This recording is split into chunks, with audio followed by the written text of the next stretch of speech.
नमस्कार, आज है 31 अक्टूबर 2025। मैं हूं संजय सिंह महान और आप देख रहे हैं यूपी ताजा न्यूज। क्या नाम है आपका? और मेरा नाम हरिश्चंद्र है। मैं अपने गांव के रोड के संबंध में उप जिलाधिकारी महोदय को ज्ञापन सौंपने जा रहे हैं। हम लोग सब कुछ लोग मिलकर ग्रामवासी आ रहे हैं, कुछ लोग, मैं अभी अकेले आ गया इधर। तो उधर समस्या ये है कि रोड पे जो बालू के ट्रक चल रहे हैं उनकी वजह से इतना जाम लगता है और इतना अभी बरसात हो जाती तो इतना कीचड़ हो गया है कि पैदल चलना भी मुश्किल है। और अगर आधा किलोमीटर की दूरी भी तय करना है तो हमें कम से कम 2-2, 3-3 घंटे उसके लिए देने पड़ते हैं, चले जाते हैं वहाँ।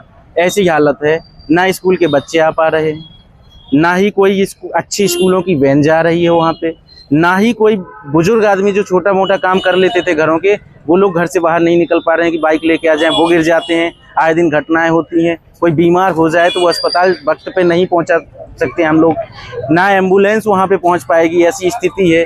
यहाँ तक कि अगर आप मदद मांगते हैं प्रशासन से तो वहाँ के वो लोग भी मजबूरन कहाँ से जाएंगे, वो तक नहीं वहाँ पहुँच पाते हैं। ऐसा हालात है वहाँ पे कि सड़क पे अगर आप देखेंगे तो बाइक से अगर आप पैदल उतर गए तो घुटनों से आपका पैर जो कीचड़ होता है, अपनी भाषा में गिलारो, तो उसमें फंस जाएंगे आप।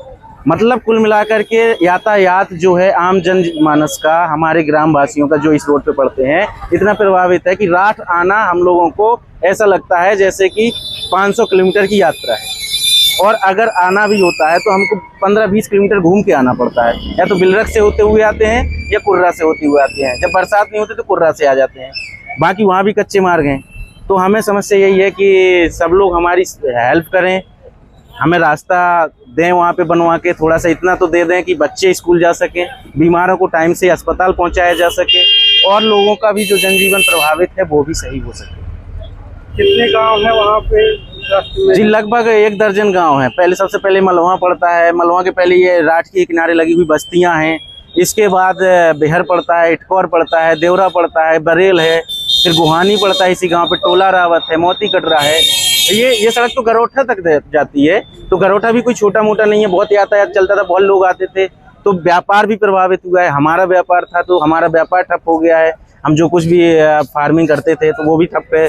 इन सब चीज़ों से ऐसा नहीं है कि कोई व्यक्तिगत बात हो रही है, सभी सामूहिक ग्रामवासियों का, सबका नुकसान है इसमें। कितनी बार पहले कभी ग्रामीणों से शिकायत दी है? जी नहीं, पहले ऐसा होता है जागरूकता भी की कमी पड़ जाती है थोड़ी सी। तो हमारे उस पर कोई ऐसा नहीं अभी हुआ था, फ़ोन पे किसी को शिकायत कर देना, कुछ ऐसा चलता रहा पिछले साल से। लेकिन अब इतनी समस्याएं हो गई हैं कि अब निकल ही नहीं पाते हैं, तब निकले हैं हम लोग शिकायत लेके। एम्बुलेंस वगैरह भी नहीं पहुंच पाती? एम्बुलेंस वगैरह नहीं पहुंच पाती है। अगर आप किसी आपात स्थिति में फंस जाते हैं, आप 112 पे फ़ोन करेंगे, वो नहीं पहुंच पाते हैं। आज मैंने सुबह मदद मांगी, 112 पे फ़ोन लगाया जब मैं फंस गया, तो उनको भी मजबूरन ये जवाब देना पड़ा कि हम ट्रकों की वजह से हम भी नहीं वहाँ आ पा रहे। जैसे मोदा की गाँव की घटना थी जी, जो गर्भवती महिला को बैलगाड़ी से ले जाना, जी, तो वैसी स्थिति यहाँ जो बैलगाड़ी लेके जा रहे हैं जैसी सड़क पे वो लोग, सेम टू सेम वैसी ही दशा है, उससे भी बदतर। बैलगाड़ी भी लेके नहीं निकल सकते हैं हम इस रोड पे, क्योंकि जो ट्रक चलते हैं उनके लोड के कारण जो पहियों का जो गड्ढा हुआ है वो कमर के बराबर है। तो उस पर बैलगाड़ी कहाँ से निकलेगी? बाइक लेके जाते हैं तो जो जिस पे पैर फुट रेस्ट होते हैं या जो लेग गार्ड लगा रहता है वो फंसने लगता है, तो आप बाइक लेके नहीं निकल सकते हैं।